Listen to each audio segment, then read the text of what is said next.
Alright, my darling loving souls, welcome back to this channel and to part 2 on the spirit-led topic today of emotional desert. I have gone through the universal laws of the 3 cards here that have popped up and have been kind of clarifiers to this emotional desert card that came up. And so, because this is one of those topics where it's off script, I'm just going with whatever I'm sensing, whatever messages come my way. I'm going to straight jump into the Holy Trinity of Love, which is thinking love, speaking love, and doing love, to try and figure out what can we do or what can we recommend doing in order to overcome an emotional desert kind of situation or period of time in your life. And so, using these cards, so if we're talking about thinking love, right? And I did mention King of Swords is about that intelligence, mind, strategy, mental clarity. So thinking love comes as plan. I think a plan is very important. So get a piece of A4 paper or get a journal or a little notebook out or use your laptop or your phone and start figuring out or becoming aware, first of all, are you experiencing an emotional desert? As this guidebook said, you may be feeling a time of inactivity or isolation. You feel unproductive or uninspired, longing for real purpose and connection. The first question is, do you feel that way? Does any of that resonate? If so, please do comment down below. That would also be helpful with an emoji or any kind of letter you want. E maybe for emotional desert or ED for emotional desert. So first of all, do you feel that way? Having that awareness, thinking love about yourself, actually being quite clear and kind of going within, becoming a little bit of a hermit to find that in the questioning, an exercise of figuring out yourself and being honest and truthful with yourself. Do I feel like that? Do I feel isolated? Do I feel alone? Am I uninspired? The next thing you can do is figure out a plan. If that's a yes, right, and based on these cards, it's all about that visualization, sort of what can you see, what are your hopes, what are your dreams, what is that oasis, what's the paradise. So maybe coming up with like a bit of a vision board. There's a lot of digital tools that you can use to help you come up with awesome elements, graphics, photos. Back in the old day, you will have probably done some scrapbooking or, cutting things from newspapers and magazines or whatnot. You don't need to do that now, given how much technology we've got, and you can literally use digital assets to help you, use images and graphics and whatnot. There's so much you can do to create your visual boards now. And then I guess once you have become aware where you're at right now, and you know what the ideal is, the comparison between the now and the future, the now and the ideal, hopefully you'll then be able to figure out that the next step for you is to figure out how do you go from the now to the ideal. And that will become your strategy and your plan. And that's where the doing part comes into being, right? So figuring out what steps you need to take in order to go from an emotional desert situation to your oasis. So that's thinking love. Now, speaking love, if we're going to speaking love, you might be encouraged to communicate your thoughts and your feelings with somebody. So if you feel like you've done this exercise where you become aware and you've done your visualization and coming up with a plan, but you feel like it's not quite there, like you're not motivated enough to actually take that baby step forward, maybe it's time to actually share how you feel by speaking to somebody else with whom you can be vulnerable, with whom you know they trust you, they've got your back, they want the best for you. So have a conversation, with your family members, your spouse, your children, your close girlfriends, boyfriends, somebody who'll be able to actually assist you.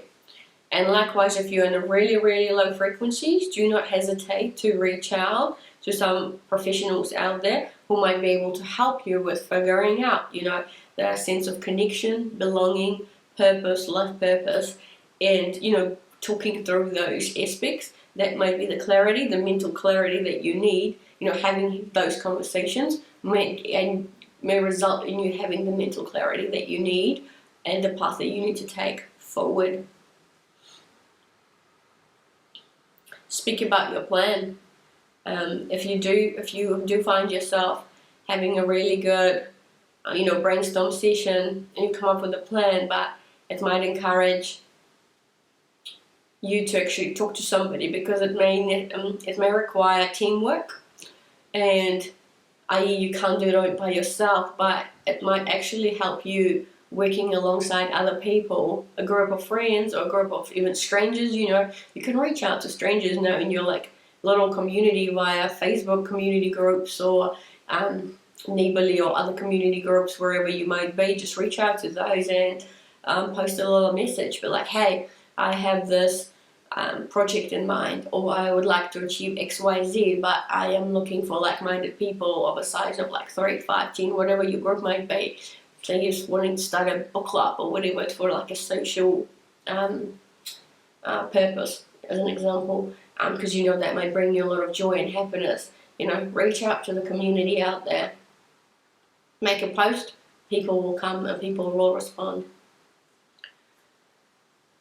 In doing love, well, of course, so that's taking the baby steps, right? It's having become aware of your now and the ideal, having written it down, you know, pondered about it, and then written down some thoughts as to how you can go from your ideal to the future. Ideal, you know, oasis, paradise, that hope and dream and wish. Then it's up to you to actually take the steps and put in the hard work, and to be persistent and consistent at those steps, and don't give up until you reach, you know, you move from the emotional desert into a life that's fulfilling, that's vibrant, that's alive, that's growing, that's abundant. And I think persistence keeps coming to mind. I've always been a big believer that hard work always pays off. That's just a personal experience in my life. But hard work can mean various things to different people. And in my world, it's actually being consistent and persistent. So you're doing something towards your ultimate towards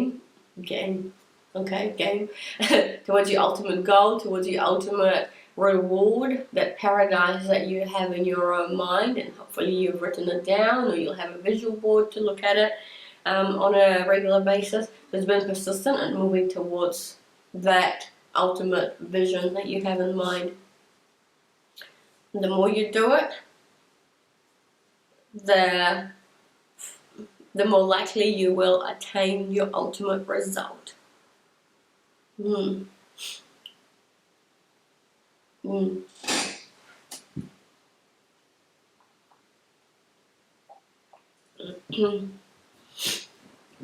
Alright, as I'm thinking about the Holy Trinity of Love, thinking love, speaking love, and doing love, in order to help with the situation of feeling isolated or uninspired, I might just have a look if there's actually anything in this wonderful tarot little book on each of the cards that have fallen out, just to see if they might have some inspiration for us as to what one can think, speak, or do. So here we go. The Star. The Star is one of the purest stops on the Fool's journey. It is symbolic of the state of mind that happens when we have no desire to prove ourselves to anyone. We know our worth, we know our place, and we do what we came here to do. We trust ourselves and we align with our mission. In a reading, the star means a wish that we have worked for coming true, our dreams being fulfilled. It says we are ready to show ourselves to the world without fears or expectations. It shows a harmonious relationship with our own body or with a partner, without any secrets or false modesty. Very interesting. The message in itself is very, I think, reassuring in what we've already discussed here today, team. But the other message that came through it very much targets like a life purpose, your mission, your purpose in life.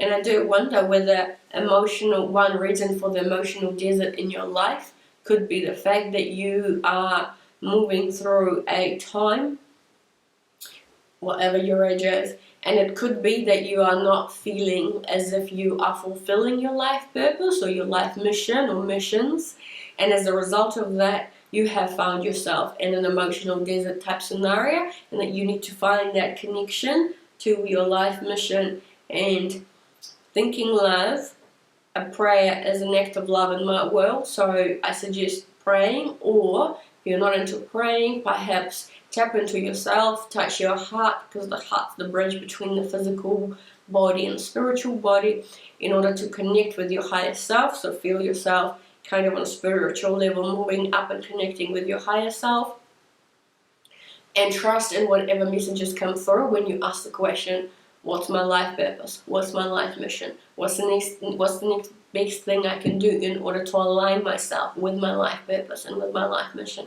That might be something you may want to try out, and trust in the universe, trust in the messages to pop through quite quickly. Alright, now we've got the King of Swords here, and which we talked all about, like intelligence and the air sign and wisdom, and just kind of getting on with it, because that's what the King of Swords does. He's not here to wait around. He means business. So the King of Swords, as a person, this king is very goal orientated. He can come across as a control freak because he's highly organized. In a reading, this card denotes the rule of law. If we want change, we must prepare logical arguments for it. And that's very interesting, right? So if you want change, and hopefully you do, going from an emotional desert to a more fulfilling place that's vibrant and alive, you must prepare logical arguments for it. Another way of it is coming up with a plan, coming up with logical steps that will help you move from A to Z, literally. And so, yeah, getting organized, coming up with a plan, and, ultimately figuring out, what's that goal? What's the final destination? Once you know the final destination, you'll know which train to catch at which train station, right? So, and then the last card we have here is the Eight of Pentacles, and let's have a look if we've got any more inspiration for the practical tips. What can we actually do in order to help us out from this emotional desert situation? Here we go. The Eight of Pentacles means that we are hard at work to perfect this skill. The task might be repetitive and boring, and we need to check if it really takes us forward. If we do it with passion, it is worth the effort. Practice makes perfect. And I love that. And it's hard work, perfecting a skill. Just going back to that number 11, the master number, it might be a part of your challenge or a lesson that you've come to experience. And, listen to your heart. Ask if that's true. If that resonates with you, your heart will let you know that this could be a emotional desert situation that you've come to experience again in order to perfect a skill, in order to master a situation where you are not feeling emotionally fulfilled, and becoming aware of it, and then realigning yourself onto a path that will lead you to more emotional fulfillment. So mastering that perhaps is what you are here to do, and that's what you might be doing at this point in time. Ask yourself, trust your higher self. Alrighty, so anything else? Thinking love, speaking love, and doing love. I think I'm going to wrap up part 2 there, just looking at the time as well. Let's collect team on part 3, and we'll get some more messages from the spirit world on the subject of emotional desert. So click on number 3, part 3 in the description box. I'll see you shortly.